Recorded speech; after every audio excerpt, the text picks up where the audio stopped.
वेद प्रतिपाद्या जय जय सुसंविधात्मरूपा देवा तूच गणेशु सकलार्थमती प्रकाशु मने निवृत्तिदासु अवधारी जोजी गुरुर ब्रह्मा गुरुर विष्णू गुरुर्देव महेश्वरा गुरु साक्षात परब्रह्म तस्मै श्री गुरुवे नमः।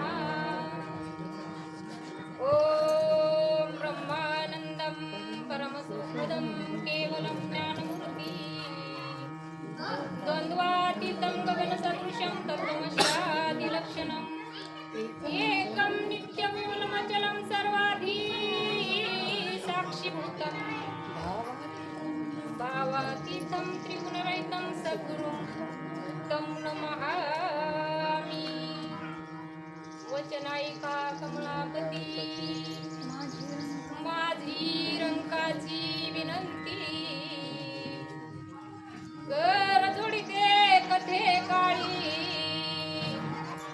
आपण असावे जवळी जनी दृष्टी लागून सगुणपणा। आज या पंचकृषीमध्ये बिरढाणे गाव आणि या गावामध्ये असणारे जीव काय या वाणीने वर्णन करावं। गोकुळीच्या सुखा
जे शब्द बोलायचे खरे असतात ते शब्द वाणीने बोलता येत नसतात. जो असणारा निर्गुण निराकार नाही ज्याशी आकार जे तुम्ही चराचर हरिशी बजे असा असणारा निर्गुण परमात्मा, त्याचं वर्णन या वाणीने करता येत नाही. जे दिसत आहे ते नास्त आहे, जे दिसत नाही ते सत्य आहे.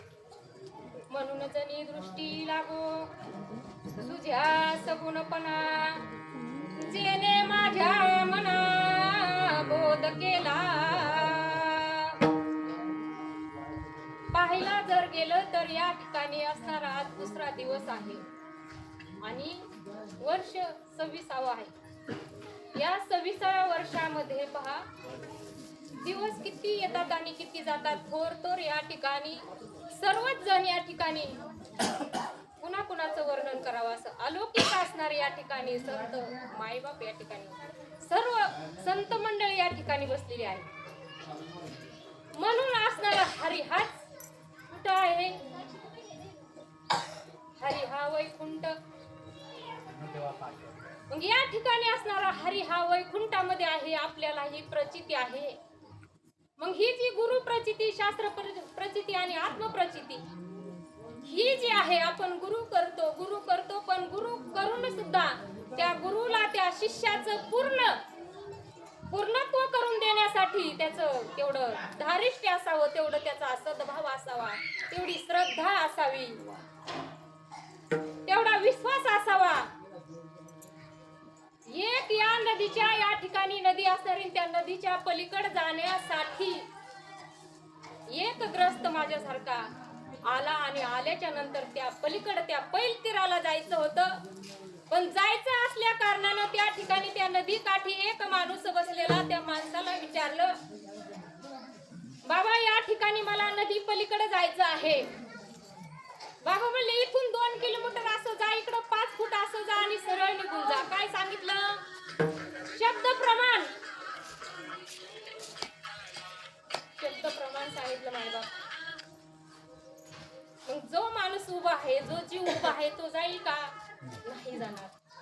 माणसे कितीतरी खूप सत्य होतात, खूप कीर्तन आपण ऐकतो, खूप सगळं काही होतं, पण ज्या ठिकाणी जो सत्य मार्ग आहे, जो साधू संतांनी जो सत्य मार्ग ठेवलेला आहे या ठिकाणी, असं गोकुळ नांदतंय पहा. आपण म्हणतो गोकुळ, मथुरा, वृंदावन, आपण पाहतो, आपण अनेक काय ऐकतो, त्या वाणीने काय बोलावं अंग असं होतंय बरं.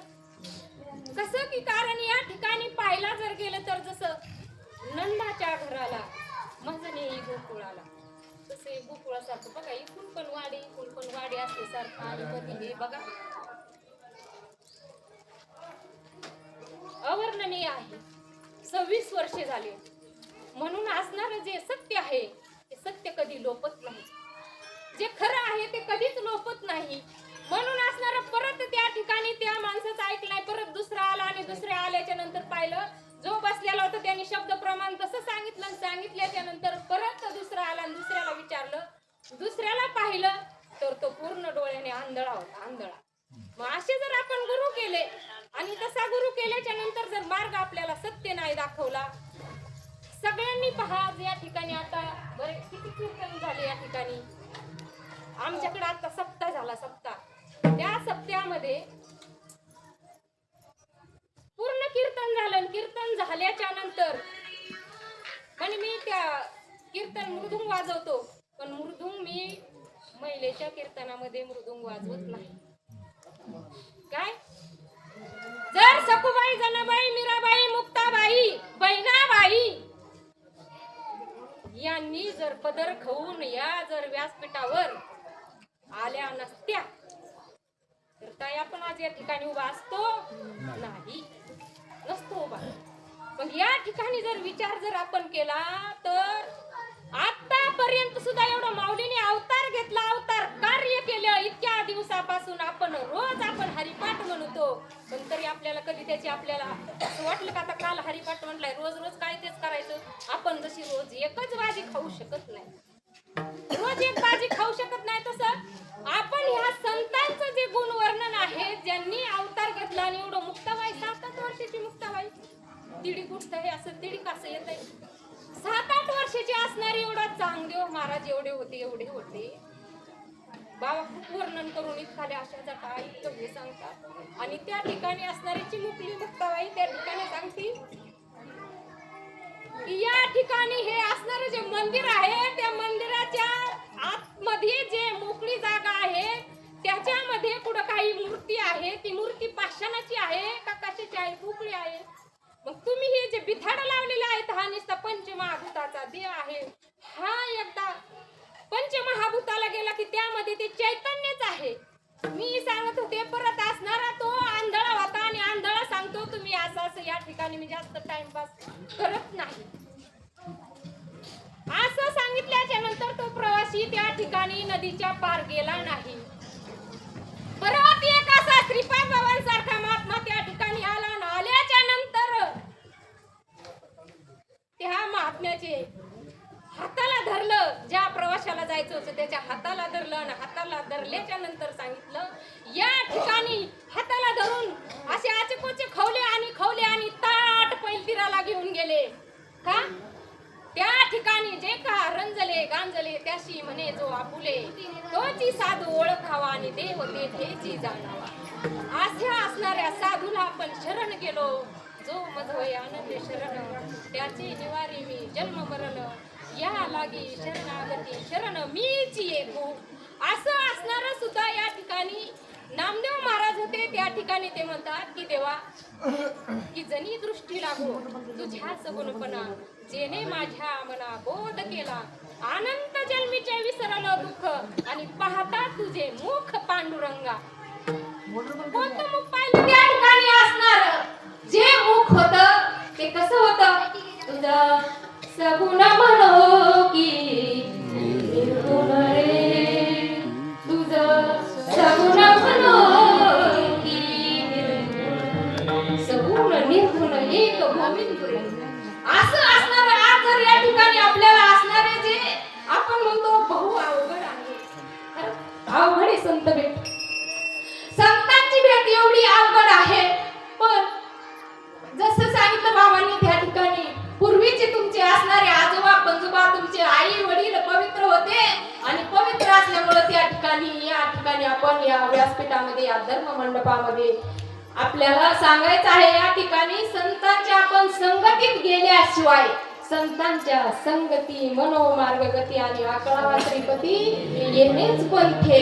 संतांच्या संगतीत गेल्याशिवाय पहा आज कुठून या ठिकाणी मंडळी आली सगळी कशासाठी आली पोट तिडकीनी सांगतात व्यासपीठावरून रात्रंदिवस वाजत असे बोंब कोणी नाही ठिकाणी हरी हरी नवनता तयार झाली थोर हानी. मग या ठिकाणी थोर हानी आपल्याला आता पहा तुम्ही किती आपले आता दिवस उरले किती हे सुद्धा म्हणता येणार नाही. आताचा पुढचा सेकंद कसा पडन पुढला काटा घड्याळाचा कसा पडन आपल्याला सांगता येणार नाही. म्हणून ही संधी आपल्याला आहे आत्ता संधी आहे. ही संधी जी आहे ही गेल्याच्या नंतर म्हणून या ठिकाणी स्वर्गीचे अमर इच्छिताची देवा आणि मृत्यू लोकी मग या मृत्यू लोकामध्ये आपण आत्ता आहोत. आत्ता जर आहोत आपल्याला हे जर आपण कळून घेतलं नाही या ठिकाणी चाखून सांगितलं संतांनी मायबापांनी एवढं सांगितलं की असं इतकं सांगितलं की काय बोलले नाही हो. काय वाणीने सांगावं काय सांगावं किती सांगती तरी नाही ऐकती. हे कोण म्हटलं आमचे श्रीपाद बाबा म्हणले का रामदास बाबा म्हणले का नारायण बाबा म्हणले का रुईदास बाबांनी हे सांगितलं का हे ग्रंथामध्ये आहे का कुठं आहे. मी सांगत होते की त्या ठिकाणी सांगितले जनाबाई मीराबाई यांचा जर अवतार कार्य झालं नसतं यांनी जर हे केलं नसतं तर हे प्रमाण जर नसते तर आमची जनाबाई सांगते देव आहे हृदयी मंदिरी शोधून पाहे. हृदयामध्ये आहे असणारा भगवंत. जसं आताच आपण सगळ्यांनी आपण एक धाग्यामध्ये फुले आणि काही पण एकच धागा आणि नाना परी कपडे आणि जगामध्ये ब्रह्म दिसे उघडे.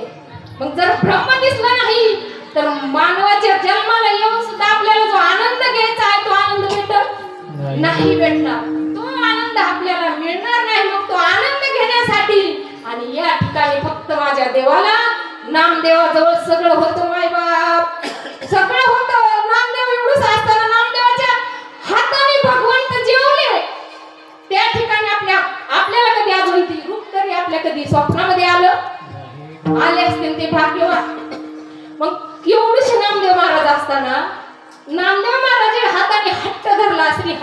हाताने राज झाला असं हट्ट धरलं. हट्ट धरल्याच्या नंतर त्या ठिकाणी त्या देवाला जेवावं. नामदेव महाराज आपटून घ्यायला लागले.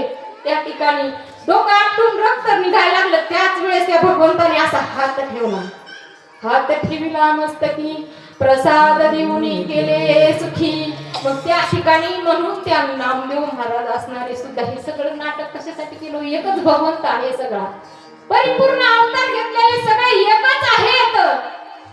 मग सगळे संतांनी जे अवतार घेतले मग त्या ठिकाणी घेतल्याच्या नंतर त्या ठिकाणी जेवले. आणि म्हणून नामदेव महाराजांना असं वाटायचं, जनाबाई एक वेळेस वाटायचं, नामदेव महाराजांना वाटायचं जनाबाई आणि नामदेव महाराज अगदी लहानपणापासून दोघांना काय होतं सगळं माहिती होतं. काय लहानपणी जनाबाई कशी होती नामदेवला माहित होतं. जनाबाईला नामदेव महाराजांचं कसं होतं ते नामदेव महाराजांना जनाबाईचं माहिती होतं, जनाबाईला नामदेव महाराजांचं माहिती होतं त्या ठिकाणी. म्हणून त्या ठिकाणी असणारे नामदेव महाराजांना वाटायचं मीच एक असा माझ्या हाताने भगवंत जेवला ना, बरं माझ्या हाताने जेवला मग माझ्यासारखा श्रेष्ठ भक्त दुसरा माझाच फक्त पांडुरंग देव माझंच ऐकतो फक्त. असं नामदेव महाराजांना काय होतं ग जे भ्रांती पासुनी फिरतले गुरु वाक्य मन दुतले आत्मस्वरूपी घातले हरोनिया.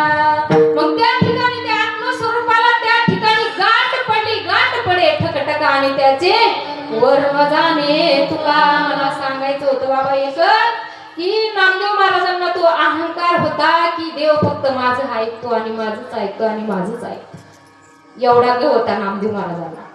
मग त्या ठिकाणी ग असल्यामुळे मग त्या जनाबाईला असं देवाने जनाबाईचं ऐकलं आणि ऐकल्याच्या नंतर नामदेव महाराजांचं असं तिडी उठलं, देवा पांडुरंगा मला वाटलं फक्त देवा तू माझंच ऐकतोय दुसरं कोणाचंच ऐकत नाही. असं वाटल्याच्या नंतर त्या जनाबाईचं इतकं म्हणजे त्या नामदेव महाराजांना असं वाटलं की म्हणून मला एकच सांगायचं आहे, मला कुठं यायचंय फक्त देव भावाचा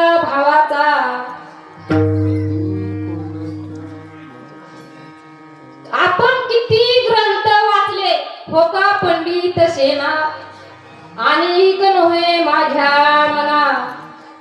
मग किती जरी पंडित या ठिकाणी असला तरी त्या ठिकाणी कामाचा नाही, पण या ठिकाणी ओतप्रोत फक्त काय पाहिजे भाव पाहिजे. भाव बळे आकळे एरविनाकडे आणि करतळी आवळे तैसा हरी. शुद्ध ज्याचा भाव झाला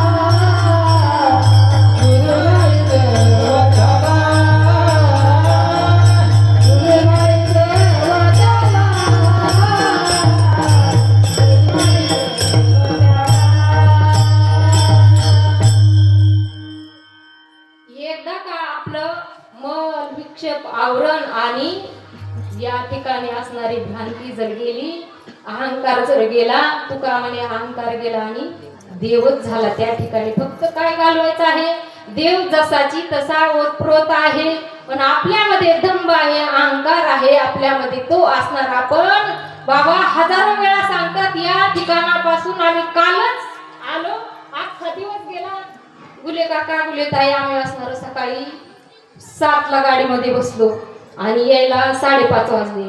मग पहा असणारे आता मी फक्त जे असणार म्हणजे आता कसं असतं काही गोष्टी बोलायला खूप सोप्या असतात पण पचवायला मात्र खूप अवघड असतात बरं. मग त्या जर गोष्टी व्यासपीठावरून जर बोलल्या आणि जर त्या ठिकाणी काहीतरी जर असं वारं भरून गेलं, कुठं अंगामध्ये असं वारं कसं तरी वावटळ आली आणि ती भरून गेलं तर ती पचवता येत नाही. म्हणून असणारे आज तुम्ही विचार करा,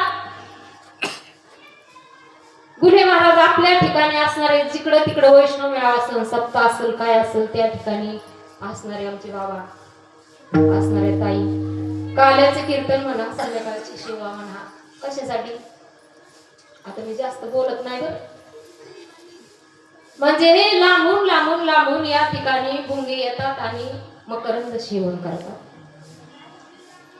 पण जवळ असणारे त्या ठिकाणी त्या फुलाचा सुगंध जिथं पिकत तिथं विकत नाही बरं बाबा. येड होतं का केला काल दिवस दाखला भाऊ आता म्हणत होते आम्ही कुठून आलो, कशासाठी आलो. ताईने सांगितलं महाराष्ट्रभर फिरलो पण कुठं बांधला बांध नाही, कुणाचं काही रक्ताचं नातं नाही, कुणाचं काही नाही. पण हे अलौकिक असं जे साधन आहे ज्यांनी सर्वस्वाशी मुकावे आणि तेनेची हरीशी जिंकावे, त्यांनीच हरीला जिंकलं. आपण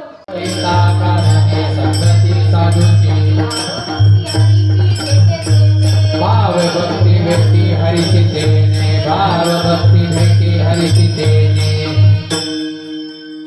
म्हणून यासाठी इतक्या लांब वस वस वस वस वस वस वस वस करीत बर का. चला दुसऱ्याला काय कळणार आहे त्याच्यामधलं? कळ नाही कळणार. जावे त्याच्या वंशा तेव्हा कधी कळतं ते? जावे त्याच्या वंशा तेव्हा कळ. आज लिहिलेलं आहे का हे? कधीच आहे हे? मी काय सांगत होते आता एक एक बोलून बाबा माझं असं अर्ध राहील, मला बोलायला काही कळत नाही बरं. पण तुका म्हणे येथे पाहिजे जातीचे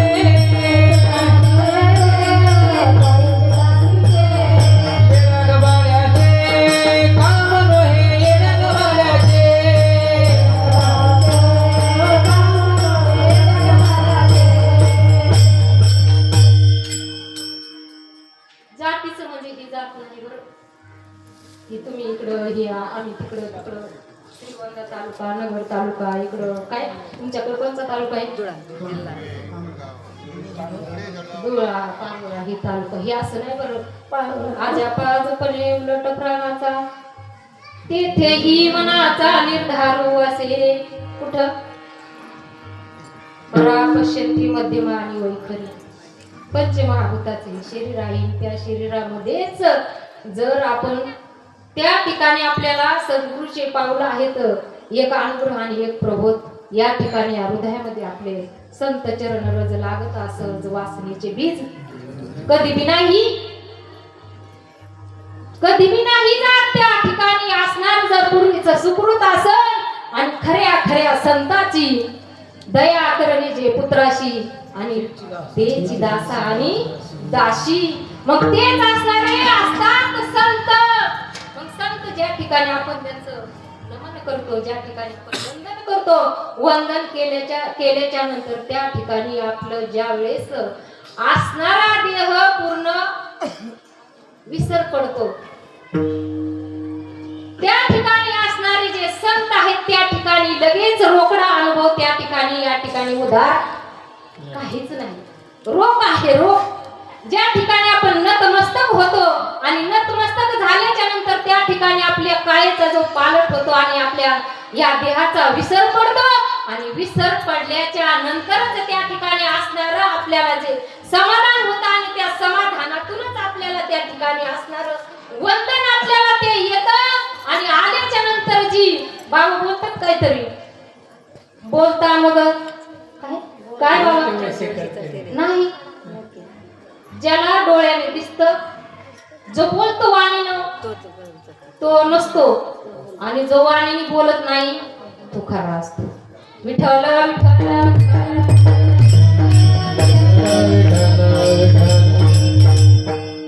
मी या ठिकाणी एक तुमचं खरंच लहान लेकरू आहे. नको नको मान नको अभिमान सोडी तू पण तुझी सुखी सुखी जे नेवावे जग नेवावे अज्ञानी लावावे सन्मार्गासी. नको ब्रह्मज्ञान आत्मस्थिती भाव मी भक्त तू देवाईशी करी. दावी रूप माझ गोपिका रमना ठेवू दे चरणावरी माथा. मग सगळ्यांच आपलं जर या ठिकाणी पाहायला जर गेलं तर नामदेव महाराज असं म्हणतात, जणी दृष्टी लागो तुझ्या सगुणपणा, जेणे माझ्या मना बोध केला आनंद जरी तुझे विसरवलं दुःख आणि पाहता तुझे मुख पांडुरंगा. हे ठामपणे कोणी सांगितलं? म्हणून अवताराला आला धर्म रक्षणाला,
आपण या ठिकाणी संसारी आणि संसार तुमच्या आमच्या मागं, प्रपंच तुमच्या आमच्या मागं असणारे सुद्धा, तरी पण या ठिकाणी आपल्याला ठामपणे या ठिकाणी असणारी जी जागा आहे, असणारा जो आपल्यामध्ये मार्ग जसाची तसा दिला आणि दिल्याच्या नंतर असणारे त्या ठिकाणी त्यांना अनुभव आला, आल्याच्या नंतर जणी दृष्टी लागो तुझ्या सगुणपणा, जेणे माझ्या मना बोध केला.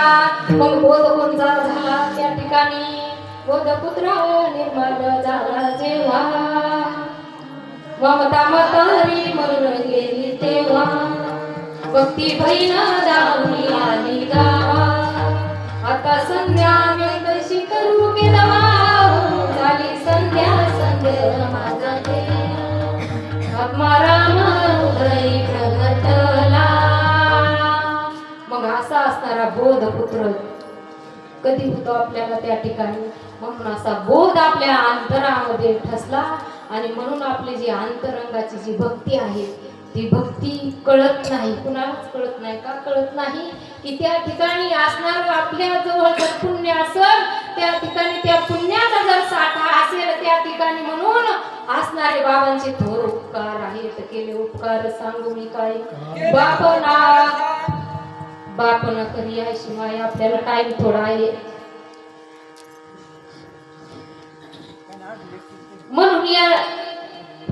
म्हणून या ठिकाणी आपल्याला जास्त बर का बाबा सांगायचं मला खरंच ताई, व्यासपीठावर आपल्याला काय करायचं आहे? आपले आपण सोडवून संसार बंधन थोडा वेगी आपल्याला शेवटच्या वेळेला आपल्याला कुणी येणार नाही बरं. आपण या मंडपामध्ये आहे तोपर्यंत आनंदी असतो बरं. ज्या वेळेस आपण आपल्या प्रपंचामध्ये असतो, ज्या वेळेस आपण आपल्या कर्मामध्ये असतो, त्यावेळेस जर आपल्यामध्ये जर आपण आपल्या ठिकाणी नसतो, आपल्या अधिष्ठानावर जर नसतो, तर त्यावेळेस त्या दुःखाला गणित नसतं बरं का. म्हणून या ठिकाणी साधू संतांनी या ठिकाणी असा मेळ घालून दिला.